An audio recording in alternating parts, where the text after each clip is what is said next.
Shalom and welcome to this special program of the Ghetto Fighters House International Online Series Talking Memory. The topic of today's program is the Austrian cinema during the Nazi regime between alliance and resistance, with guest speaker Professor Klaus Samuel Davidovich in conversation with Dr. Dana Masad. My name is Medin Shachar and I work at the Ghetto Fighters House as a guide and an educator, and I want to welcome our global audience, including friends and colleagues from Holocaust museums and centers, Jewish heritage institutions, academics and students from universities, historians, and our many friends who attend the Talking Memories series. A special welcome as always to the survivors and their families that are with us today. I wanted to thank everyone for their support and interest in our programs. Today's program is in partnership with our friends at the Friedrich Ebert Foundation in Israel. The Friedrich Ebert Foundation is a German foundation whose goal is to promote a free society based on the values of solidarity. The foundation is a partner in the educational museum activities of the Ghetto Fighters House, including the museum's week-long events for International Holocaust Remembrance Day. You can find details on all the programs on the Ghetto Fighters House website. I would also like to thank my colleague, the historian Dr. Tamir Hod, who organized today's program. And now I would like to invite the CEO of the Ghetto Fighters House to deliver the opening remarks. Igal?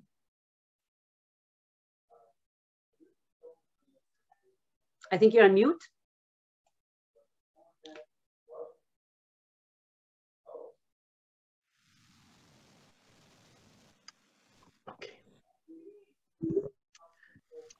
Okay.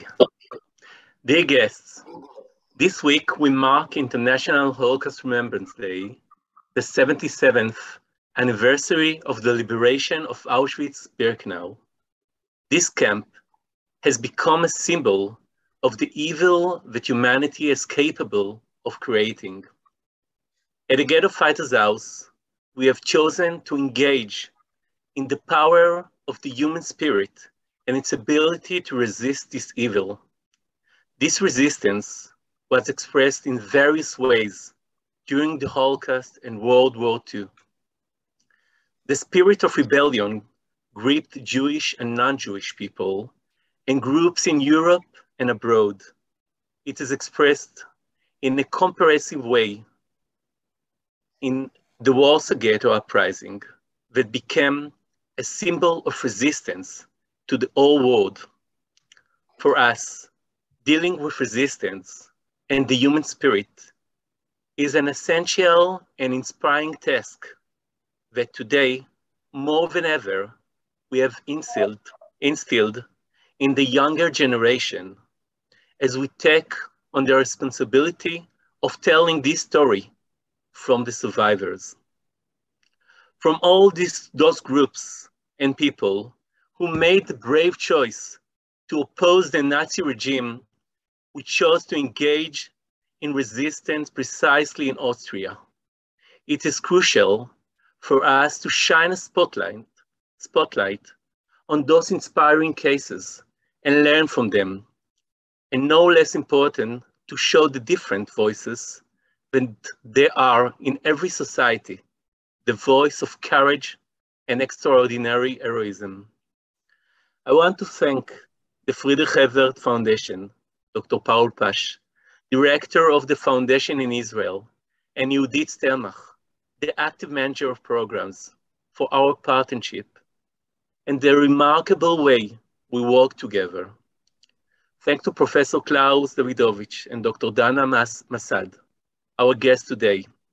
Many thanks to you, Medin Shachar, for leading the international lecture series, and to Dr. Tamir Hod for your participation and organization this event. In the conversation this evening, finally, I want to thank all of you, our global audience, for joining us today.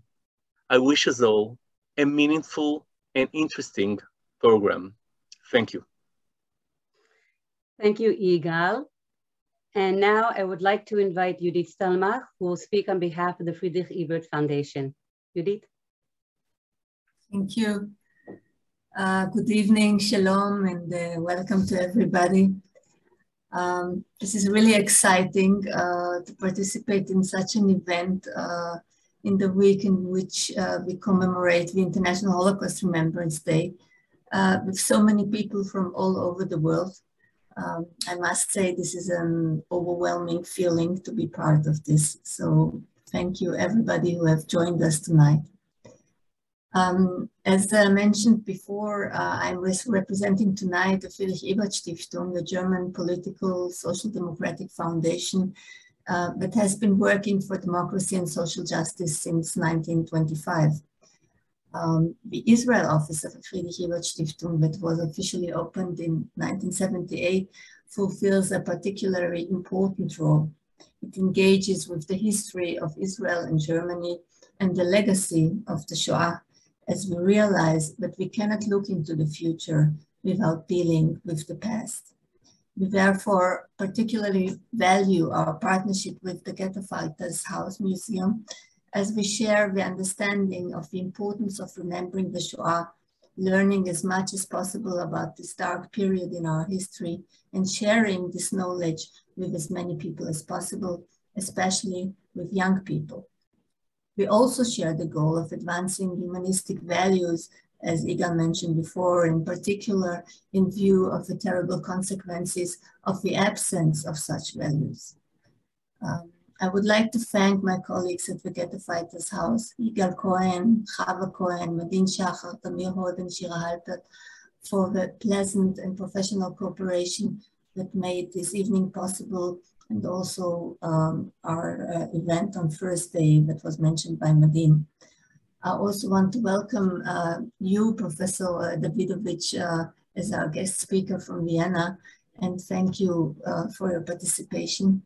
On a personal note, I would like to mention that as a Viennese and also as a person who has been dealing with cinema for many years of my professional life, and that this is still my passion also in my private life. I'm really curious to hear your talk, Professor Davidovich. Surprisingly enough, or maybe not so surprisingly, we can discuss it maybe, the story of Austrian cinema during the Nazi regime is not very well known. And I think that you're one of the few experts who have researched this issue thoroughly. So I'm very much looking forward to your talk, and with no further ado, I'm passing on the torch to Medin and then to Dr. Dana Masad, and I wish everybody a pleasant and interesting evening. Thank you very much. Thank you very much, Toda, Yudit, for those kind words. I would like to now give the floor to Dr. Dana Masad, who is a lecturer on Israeli film at the Open University in Israel, and she will be leading today's conversation with Professor Klaus Davidovich. And I have to say, just like Yudit, I am so waiting for this talk, because film and the use of visuals and how they are used in the world to influence who we are and how we are in our culture, it's going to be a fascinating conversation. So thank you very much for doing this evening, and the floor is yours. Well, thank you, Medin, and thank you, Judith and Tamir and Igal, for this opportunity to talk about a really unknown subject as the Austrian cinema. So let me introduce you, Professor Klaus Samuel Davidovich, German and cultural scientist and professor of Jewish studies at the University of Vienna in Austria. Along with Frank Stern, he is the director of the Jewish Film Club Vienna, and together with Frank Stern and Ernst Kenninger, the founder of Film University at the Film Archive Austria. He is also a teacher for Jewish history at the Vienna Jewish School. Good evening, Klaus. Good evening, Dana. Hello. So we have a very interesting talk tonight, and obviously, as we do these days, I'm going to make a share first, and then we'll start talking. Okay. Yeah, we'll do that. And just a sec. And so, Klaus, where to begin? I would like to start with the real big question. I mean, before we're going to ask some questions about Austrian cinema before, during, and after the Nazi regime, can you say something about Austrian cinema? Is it, if any, can we describe, can we define this in a different way from German cinema? Yeah. That's my first question to you. Yeah, there's also a huge problem in the scientific literature, because not only if you are dealing with literature, for example, Franz Kafka or other writers, they are often brought together with the German writers. And we always say the common language is the difference between Austria and Germany. And of course, there was and is an Austrian cinema. It differs not only in the backgrounds, in the kind of actresses or actors or directors, but it's a different country with a different heritage, because when the Austrian cinema started to become famous in the 20s, it was after the collapse of the Habsburg Empire. And we have all the lines which are going back to Hungary or to former Yugoslavia and our Czech Republic. And also the directors and actors came with their background from those countries. And this is such a huge cultural difference between Germany and Austria. For example, one of the most famous directors from Hungary was Mihály Kertész, who went to Vienna and shot very important epic movies, Sodom and Gomorrah or Moon of Israel, with Jewish topics, by the way. And then he went to, like many of the talents, to Hollywood and became Michael Curtis. Yeah, well, just before we're going to say something about this great escape to America and Hollywood, it's important to notice that Austrian filmmakers, actresses, composers did work in German film cinema, German film industry during the 20s, right? Yeah. And they, for another famous example is Fritz Lang, who worked in Germany, but he was Austrian, or Billy Wilder or others who went to Germany or back to Austria and then to Hollywood.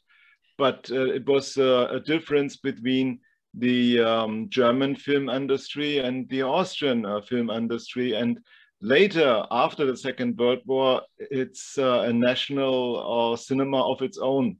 There are huge differences between the Austrian cinema today and the German cinema today. But if we talk about the 20s and the 30s, we can see all kinds of relationships between these two cinematic industries, right? Yeah. So it's going to complicate the things for us if we want to speak and talk about this Austrian or versus German cinema during the Nazi regime. Can we say a few words about this great escape to America? Because once beginning late 20s, beginning of the 30s, we can see a very big fleeing to America about, could you say a few words about this? And I'm gonna, while you're gonna make some name dropping, I'm gonna put some visuals for that, Okay. Today, many people think that the horror began in Austria in 1938 with the so-called connection with the Anschluss to Nazi Germany. But already in the 20s, we had here in Vienna, strong anti-Semitism and the rise of the illegal Nazis in Austria. And so many talents who were Jewish or were from the left wings And they already tried to escape to America or to England. For example, the Korda family, who was very famous in Austria during the 20s.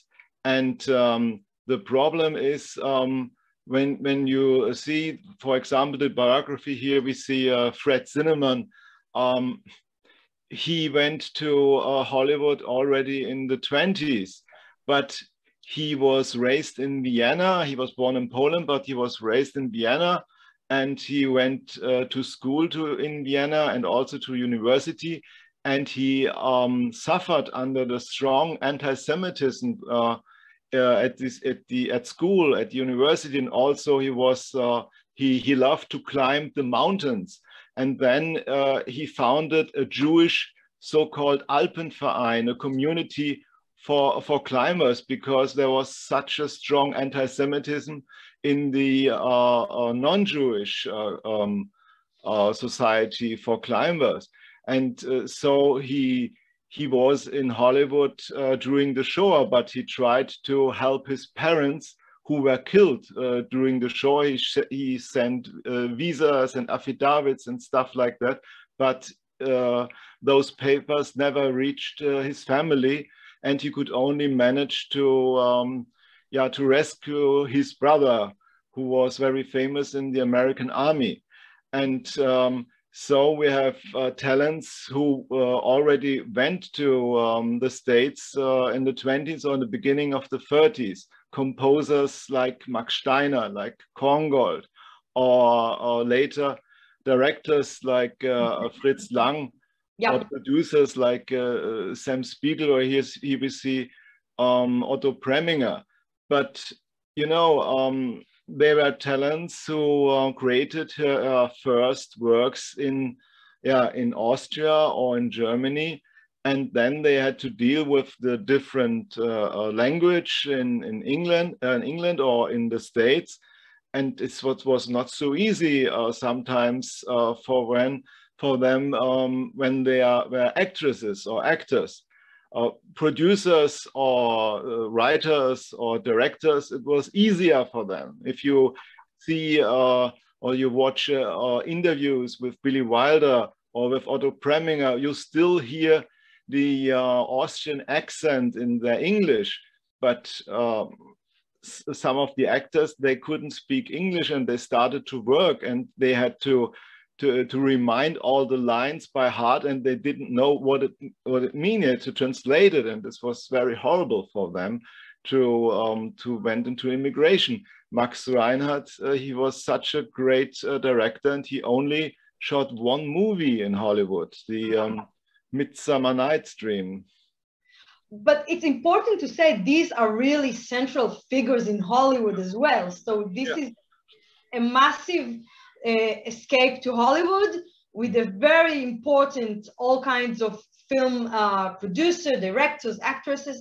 So the question is, what's left? I mean, before they went to Hollywood, most of them went to Germany, and then from Germany they went to Hollywood.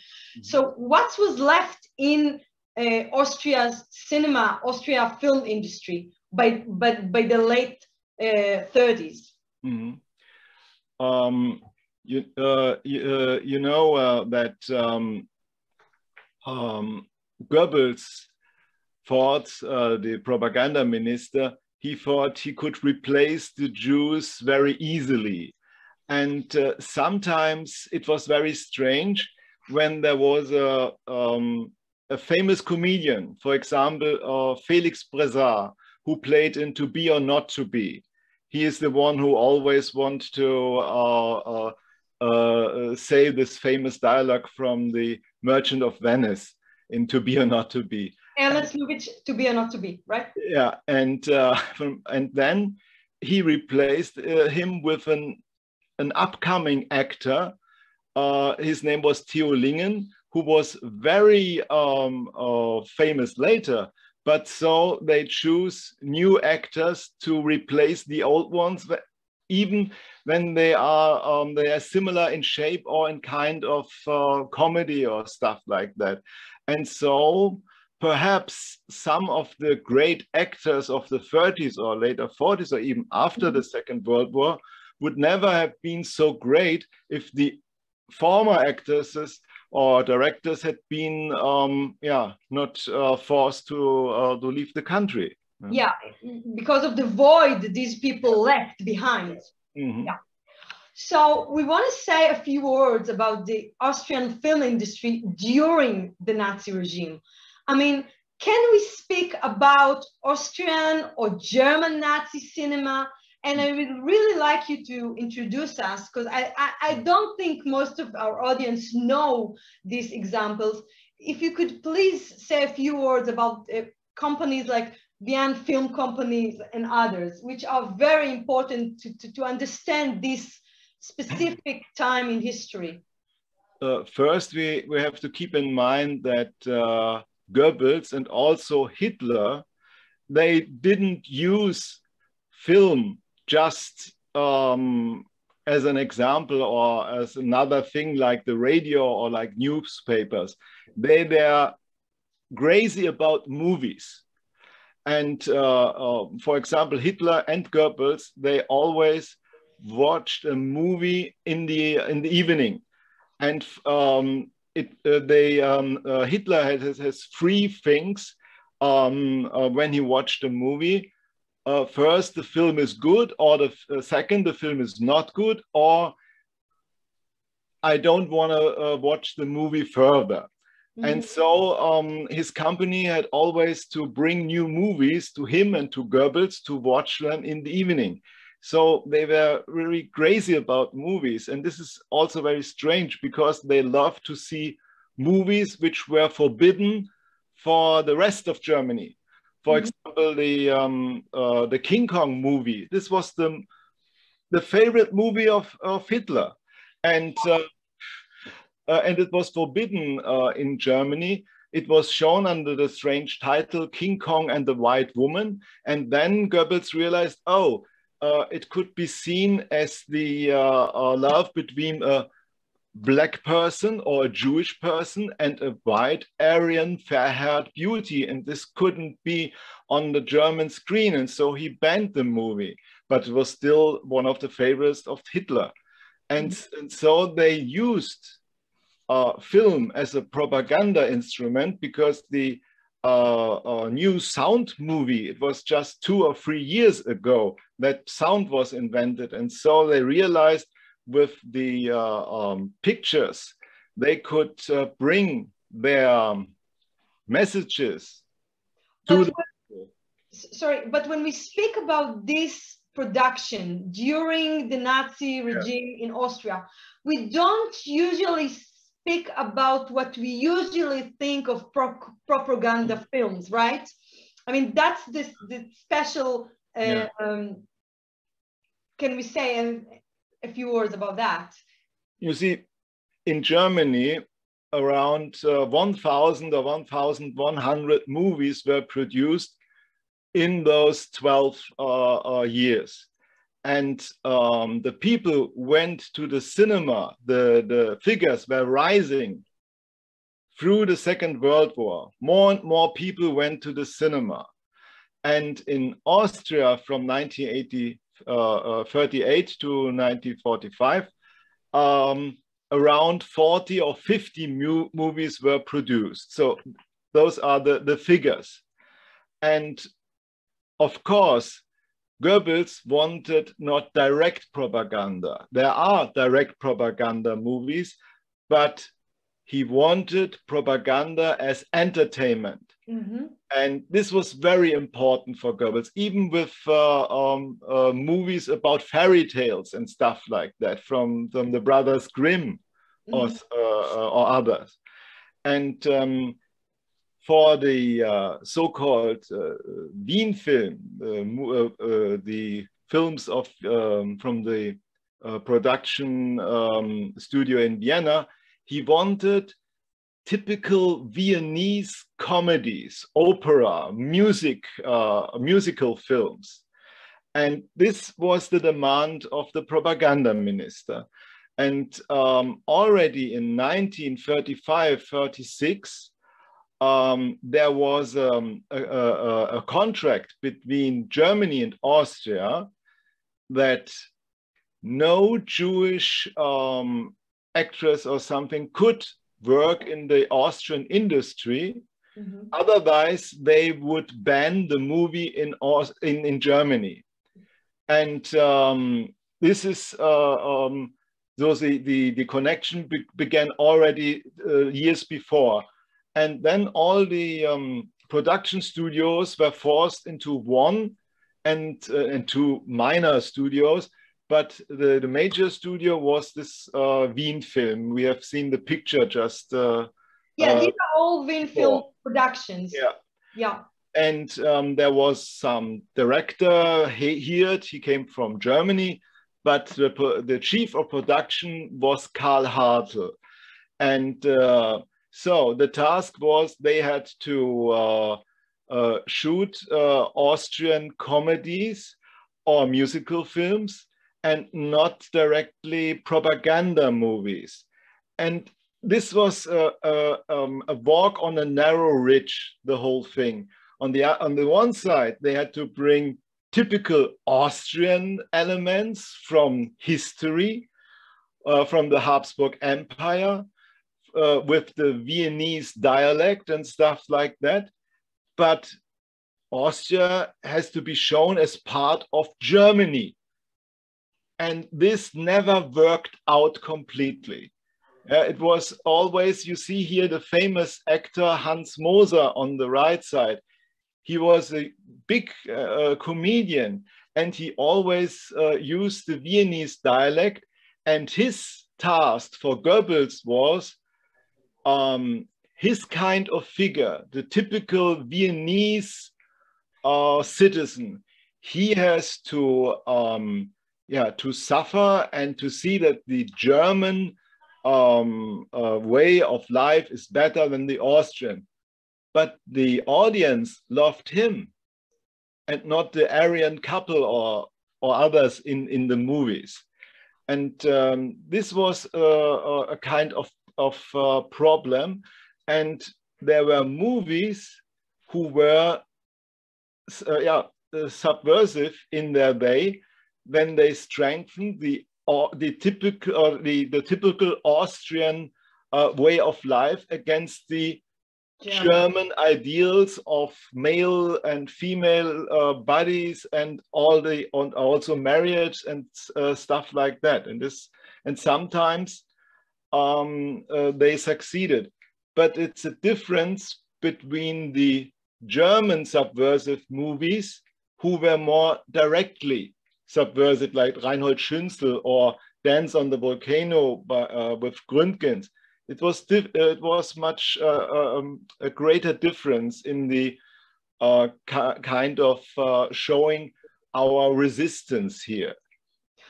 Klaus, these films were presented and screened also in Austria and also in Germany, and could you say a few words about how the audience react to them? I mean, could you different between the reaction of Austrian viewers and that ones of the Germans? Sometimes many of the films, they had to cut off the dialect, because Goebbels was afraid that the northern Germans wouldn't understand a word. Wow. And but there is a famous movie by Willy Faust. Here we see Wiener Blut. This is the same the movie I'm talking about. Okay, you see, it's a kind of musical film about the Habsburg Empire, but sometimes then they are speaking in dialect, or in another movie, Vienna Tales, they are directly, you have this in the dialogue, they are talking about the parliament. Oh, there are no debates anymore at the parliament. We can't debate there anymore. So this was directly a critic of the Third Reich. There no other opinions were allowed. And only in one case, Goebbels saw that this is subversive. This was the movie Schrammeln. It's about Fiaker Millie, a famous female in Vienna, and there was a song. And in the song, the line is, "How beautiful Austria is." And this was changed in "How beautiful everything here is." And later they dubbed it again in Austria after the Second World War. Can we identify in the movies all kinds of Third Reich ideas regarding the Jews, or these subject matters are really not seen on the screen? In the Wien film produces 4 movies, which were direct propaganda movies. And first we have here this movie about Karl Lueger. And there we have strong anti-Semitic scenes. Also figures like the anti-Semite Georg von Schönerer. But this movie was not a great success. It was shot by a director, E.W. Emo, who was better in doing comedies. Yeah. And so we have a typical Aryan performance by Forster as Karl Lueger. But the movie was not shown in Austria. It was only shown in some of the Axis countries, and it was not a great success. But you see, we have an Austrian actor called Siegfried Breuer, and he played always the slimy seducer. And he also played strong anti-Semitic characters in propaganda movies in Germany. Mm-hmm. Like Venus and others, 2 of them. And then he played in Vienna in an anti-Semitic comedy, Linen for Ireland. And this actor, he nearly played Jew Süß because he was so good in this slimy Jewish character. And Willy Forst, the director, and also he was a famous actor, he was hated by Goebbels and Hitler because they thought he looks like a Jew. And so they didn't like him, and he hid his bisexuality. And so for him, it was very dangerous to be too open, but he was the one who forced the typical Austrian Habsburg movie in the 40s. And there was also the most vicious propaganda movie, in my opinion. He is much on the same level like Jew Süß. It's the movie Heimkehr, Coming Home. I don't know what was the English title, with Paula Vesely. And this movie is very famous because it is about it's not about Vienna, it's not about Austria, it's about Poland, and about the Germans in Poland who suffers under the under the Polish government and under the Jews. It's a very strong anti-Semitic and anti-Polish movie. It's horrible.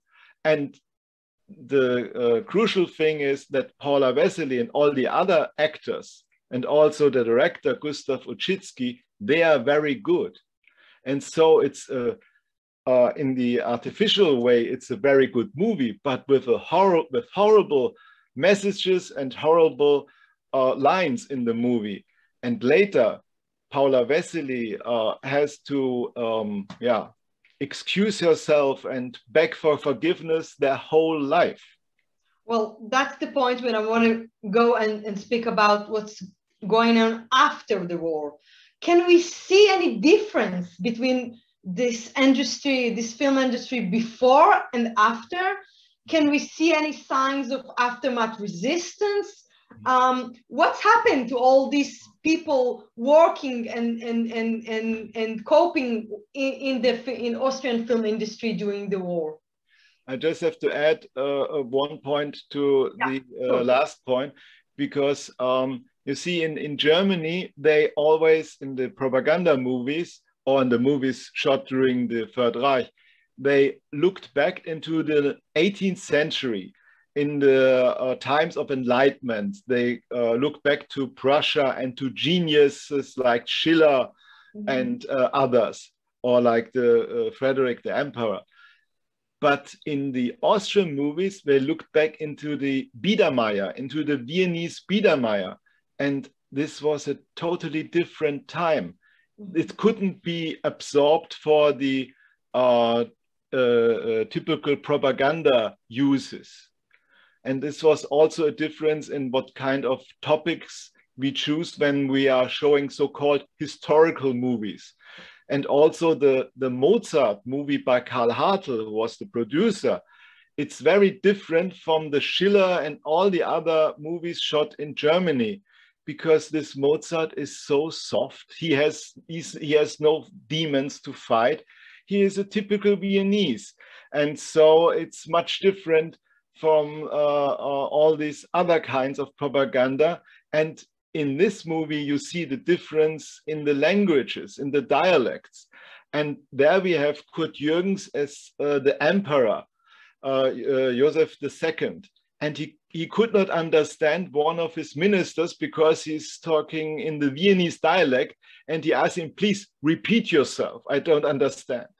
And so you always see the emphasizing on the national elements in those movies. On one side, Goebbels wanted some kind of Viennese elements, but not too strong. And so it was always a kind of walk between what can we do and what should we do and stuff like that. And, and most of the films are really entertainment films, as you said. Entertainment genres. Like you said, so what's 10%. 10% were direct, because 4 movies directly propaganda movies. So what's happened after the war? What can you say about what's going on in the film industry after the war? After the war, we had the 3 studios, and one was in the hands of the Russians, and so Wien Film existed still up to the 80s, but the most interesting years are the years after the Second World War, before Austria became independent and neutral. And it's very strange to watch at those 4 movies, which were very interesting. There are other movies which were shot after the Second World War, and the German and also the Austrian industry, they had to deal with their heritage. And we have here 2 heritages, if you say so. We have the cinema of the 20s, with all these expressionistic views and movies like Orlak's Hands or Metropolis from Germany. And then you have the dark heritage of the Third Reich movies, of this Nazi cinema. And now there were also new elements invented, for example, in Italy, the neo-realistic cinema, or in the States by the immigrants. But we have to say something. The film production studios was not destroyed as it happened in Italy. It didn't happen. Yeah, there were destruction, of course, but they started to shoot movies like in Germany around 48 with new movies. And yeah, we have here directors like Karl Hartl, who was the chief of Wien Film. Yeah. And then when you see those 4 movies, only one of them became so famous that they were shown in the cinema all over up to today, also in television, and also in DVD and stuff like that. The Angel with the Trumpet, and this movie is in many ways horrible. Why? It's based on a very good novel by Ernst Lothar. And Ernst Lothar was a Jew who emigrated and later came back.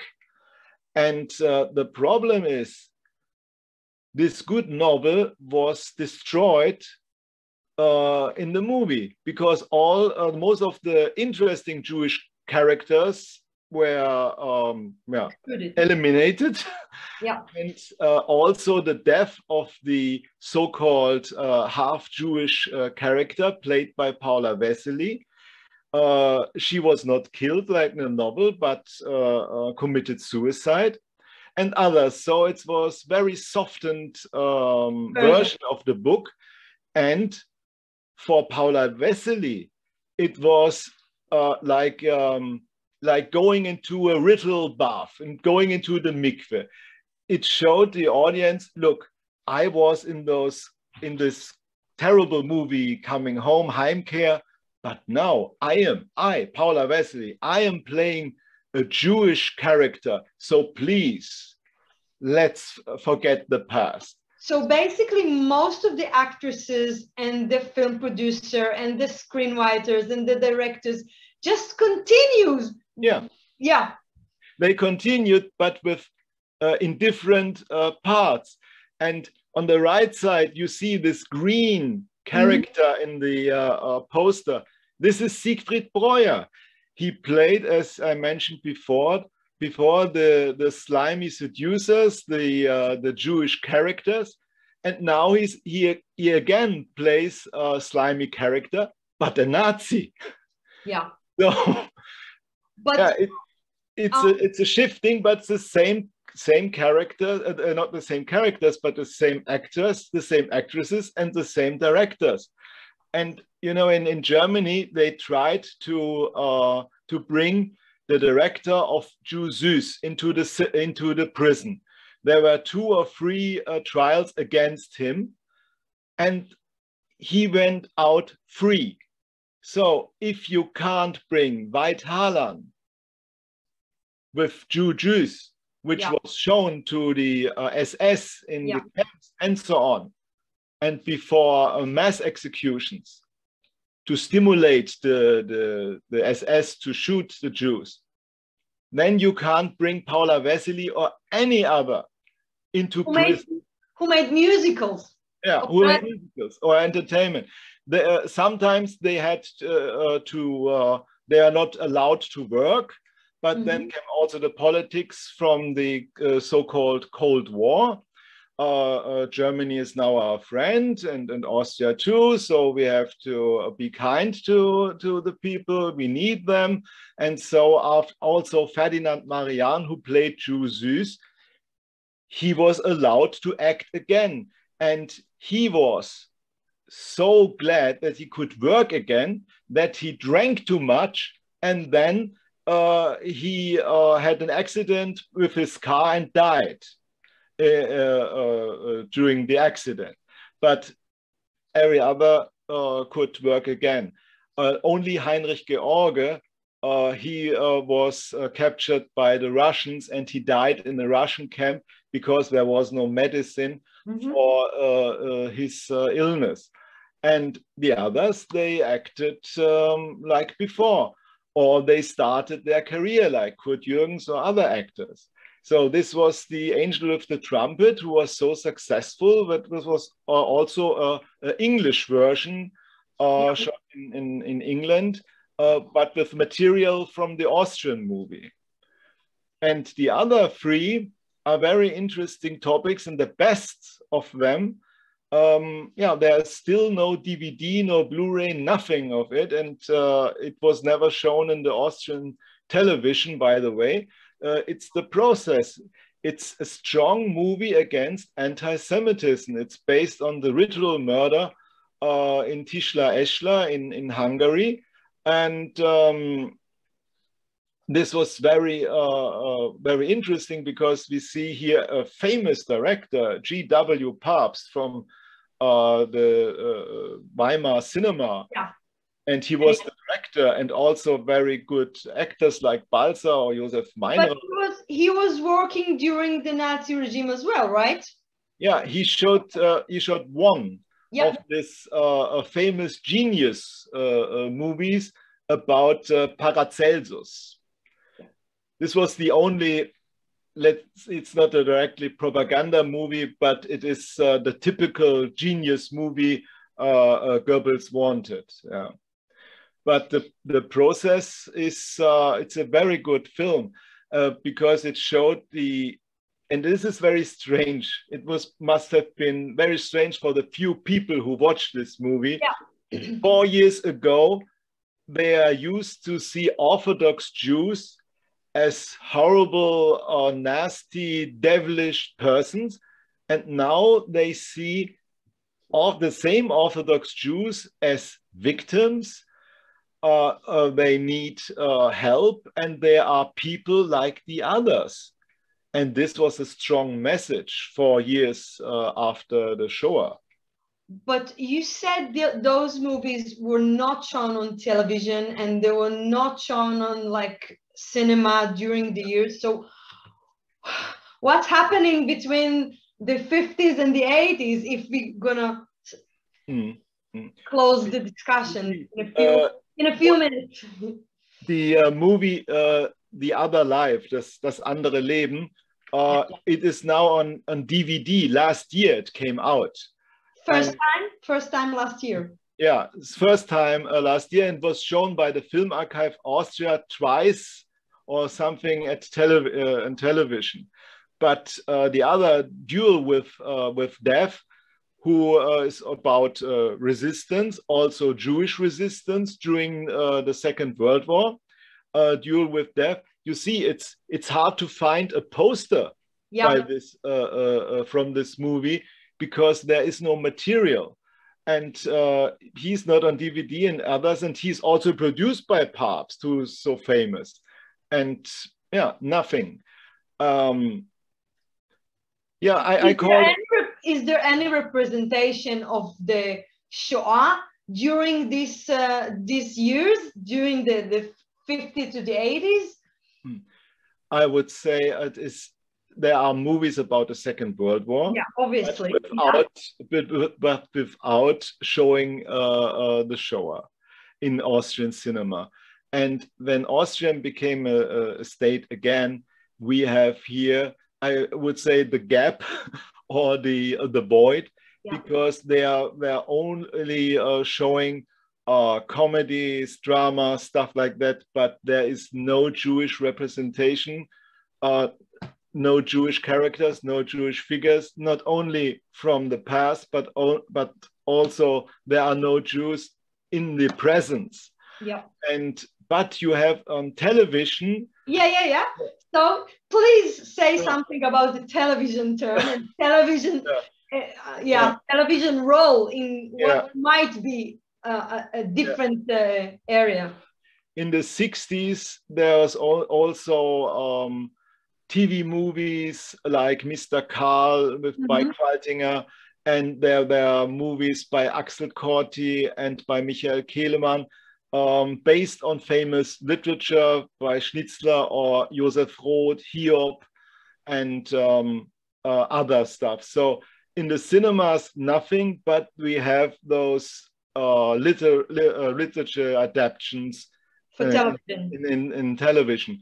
But the strongest event was in Germany, as also in Austria, the screening of the TV show Holocaust. But not only the screening, Klaus, that was also the shooting and all production. Yeah. The whole production was in Vienna. It was filmed in Vienna because the Poland and other countries, they refused NBC to shoot there because they saw the movie as Zionistic propaganda. And so they couldn't shoot at Auschwitz or in Poland. And so they shoot all the scenes which should take place in Poland or in Prague in Vienna.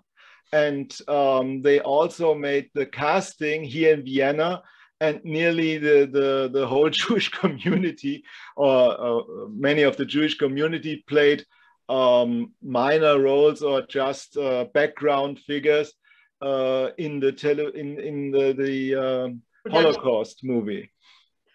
So this is like a beginning for a whole new discussion about television representation. Thank you so much, Professor Davidovich, for this enlightening conversation. And Tamir, the floor is yours. I'm going to do unshare. Thank you so much. Please, you're welcome. And thank you both very much. As you were talking, I was just remembering that there was a program, I think one of the first conferences that I went to in Vienna was the 25th anniversary of Holocaust, and how Germans, Austrians reacted to the television movie. It was a very interesting conference. So it seems like just a few years ago, there was a big talk about the film. But it's very interesting, for example, for the guests from the States, that the German version was different to the original version. Absolutely. Because 20 minutes, the whole end of the fourth part was cut. And it was very ambiguous because the television company who did the dubbing of the movie, the WDR, they told us, yeah, we had to cut it because we wanted the ending with the thing that the German family is discussing, that their father was a Nazi, and so it's better to end here and not showing what happens to Rudy.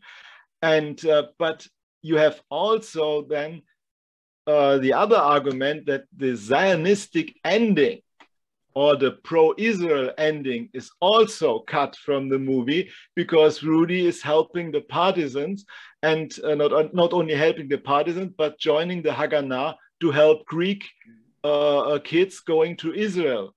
And so this very important thing is cut from the German version, and only when the 25th anniversary came, they put the ending with subtitles into the new version and also into the new Blu-ray of the movie. But when we watched it in 1979, we never knew the ending. Ah, that's interesting. I didn't even know that. So thank you so much for sharing that. I'm going to hand over the floor to Tamir, who has gathered a few questions, very interesting questions in the chat box. So Tamir, and once again, I want to say thank you to Tamir for organizing this event today, and the floor is yours. Thank you, Madin, and thank you, Dr. Mossad and Professor Davidovich, for a fascinating conversation. And as preparing this evening, we were talking that maybe it should be as two parts. Now I understand, everyone understand why. So maybe I'll begin with two questions, just collect them together. The first one is a question by Tamara Yankovic. Thank you, Tamara. And she's asking, which movie would you choose as the first openly admitting Austrian anti-Semitism and collaboration with Nazism? And the second one is by Mark B.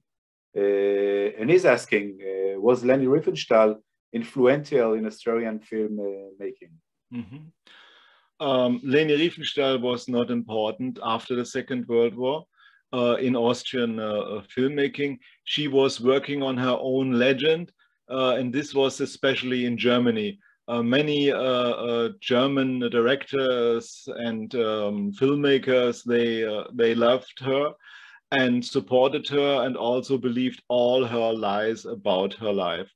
And the plain influence she had in the States, and if you watch the first Star Wars movie by George Lucas, you see directly scenes which were put from Triumph of the Will, the ending of Star Wars and stuff like that. So she was very influential, but not in the Austrian film industry after the Second World War. I would say the so-called time after the Second World War, the post-war things, they ended in Austria, in my opinion. Also, Ruth Beckermann said that very late. It's ended with the Waldheim scandal in the late 80s. And then they started to shoot movies about the Shoah and stuff like that, also about resistance, collaboration. And I would say it's the trilogy by Axel Corti, back, Wohin und Zurück, Back and Forth, I don't know the English title. Welcome to Vienna, the third part is very famous. He ran in the French theaters for weeks. And yeah, this film, based on the memories by Georg Stefan Troller, this was the first huge thing made by the Austrians about the Second World War. All right, thank you very much, Klaus. And we'll use your knowledge and experience in the next question by Angel. She's asking, could you comment on the movie City Without Jews of 1924? Why was such a movie done so early? It was not yet in the picture. Mm-hmm. This movie is also very ambiguous. It's a silent movie based on the novel by Hugo Bettauer, who was a Jew, but he converted to Protestantism. And he was also very famous in, he had one journal about the sexual revolution and stuff like that. And he was murdered by an illegal Nazi in his office here in Vienna. And the movie is based on his novel City Without Jews. But the movie is not yet restored. They found parts of the movie. It was, I think, 30 minutes were destroyed, and then they found in a Paris flea market 3 or 4 years ago 15 minutes of the movie, and so it was restored, but not completely restored. But it is a very ambiguous movie, because when you have scenes which are, in my opinion, are anti-Semitic, and also the Orthodox characters, how they were presented in the movies, and only the good Jews are the assimilated Jews who were converted to Christianity. So it's a good movie to discuss anti-Semitism and also elements of anti-Semitism, but it's not a strong movie about anti-Semitism, because it's ambiguous itself. Yeah. All right, thank you. Medin, you collect more questions? There's one more question I think that I want to pose to you that we got. It came to me directly, so I'm not sure that everybody saw it, but I think a lot of people ask that when we talk about post-war anything. Which of the actors and directors and people involved in the movie making during the Nazi regime in Austria continued afterwards? And someone also asked, was anyone made accountable? I don't think you can be made accountable for propaganda, but kind of the questions go together. Basically, what happens after World War II? The same people who made movies that were propaganda are now continuing and starting to change direction? No, they changed not direction, they changed, for example, the topics. So very simple. They made comedies or musical films and stuff like that. But sometimes they could not hide their background. For example, in Germany, it's the Veit Harlan who made a movie about homosexuality. And the title is they are different than you, anders als du und ich. So sometimes it's coming through, but normally they did the normal genres which were popular during the times. It's more interesting what happened to the few directors who came back, the Jewish directors or the Jewish actors or actresses who came back to Berlin or to Vienna.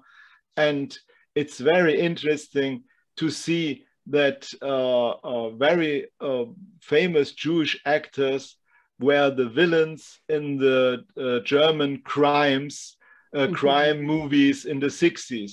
For example, Pinkas Braun, who is a very good and very famous Jewish actor, he always played the bad guy in the crime movies because he's so dark and so sinister and stuff like that. And also Leon Askin, who are also playing in comedies and was very famous in the US, when he was doing German or Austrian movies, he's always on the side of the villains or murderers and stuff like that.